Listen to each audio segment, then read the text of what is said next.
A deeper look tonight at school safety issues and the training that Oxford High School students received. I'm joined by Kenneth Trump, president of National School Safety and Security Services, which specializes in school security and emergency preparedness training. Kenneth, thank you for being here.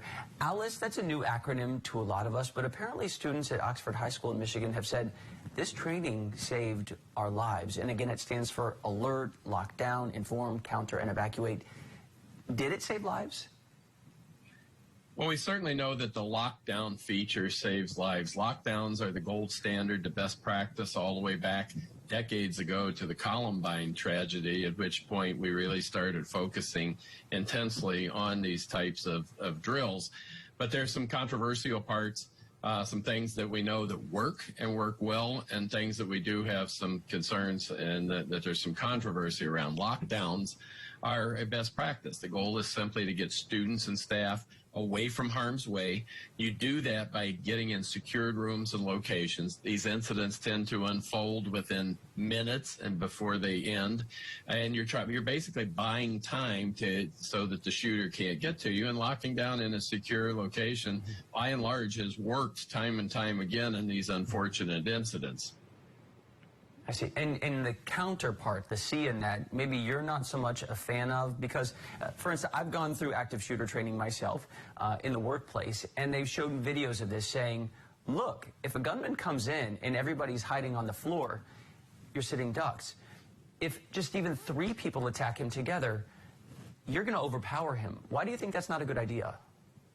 Well, context matters in this case, and we're talking about a difference, as you well illustrated, a workplace, an adult-oriented environment versus a child-oriented environment. We know that brain research shows us that the executive function of the brain does not fully develop until the mid-20s. And as I always jokingly say, as a parent of teens myself, we know that you can't get teens to agree simultaneously on chicken nuggets or pizza for lunch in the cafeteria, much less to have that coordinated type of attack. And it presents kids as additional targets when they do that. Critics say these trainings are a mistake. These shooters go through the exact same trainings as the other students that they eventually end up attacking. We saw this video in Michigan just the other day. The suspected shooter is telling classmates, open the door, I'm from the sheriff's office, it's okay. Bottom line, the attackers these days, alleged and proven, they know the tricks.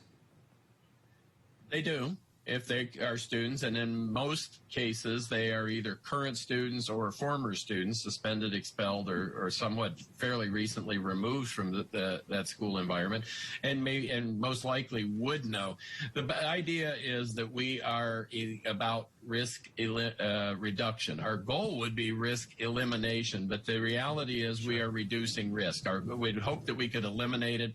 The chance, I've been working for 30 years and still working towards that goal in this field, but we do know that by and large we're going to reduce the exposure and the risk, and that lockdowns do save lives. One more thing here.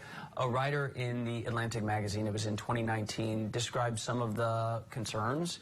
I haven't been in school since Columbine happened, but I remember when I was young and we would do the tornado drills, and my heart would pump. You know, I'd get kind of scared. And they were describing that now kindergartners are being taught you have to run in zigzags to avoid bullets. You know, they're teaching them twinkle, twinkle as saying, lock down, shut the door, shut the light off, say no more. And they point out there are 20 million school kids in this country, and about 150 or less have been killed in school shootings over the past few decades. And they say, in contrast, the potential of traumatizing a whole generation, they think is much higher. What do you say to that? I think that there are actually some valid points to that. I've spent the vast part of my career over the decades encouraging educators to push the envelope, to do a lockdown drill, perhaps during lunchtime or between class change, diversify reasonably. The question that's raised by those points and critics is on spot as to where is the line of reasonableness? Where do we cross that line of pushing the envelope into doing more harm than good? And we need to make sure that we're doing drills in an age and developmental developmentally appropriate way, as well as considering, again, special needs children. And in the last few years, I have actually spent more time saying, let's not go over the top, let's calm down, and because people seem to be going more and more in extremes. We had officers in Indiana several years back actually firing fake rounds at teachers as part of the A.L.I.C.E training, for example. And there have been a number of controversial issues, including one years ago where school officials advised kids to bring cans of soup and put them in their desk drawer to throw at the gunman. That, to us, is a little bit questionable and over the top. Kenneth Trump, I appreciate you leveling with us on that. It's evident you've thought this through, and really just, we put the people we care most about in the care of these schools every single day. I know you're trying to keep them safe. Thank you. Thank you. Good to be with you.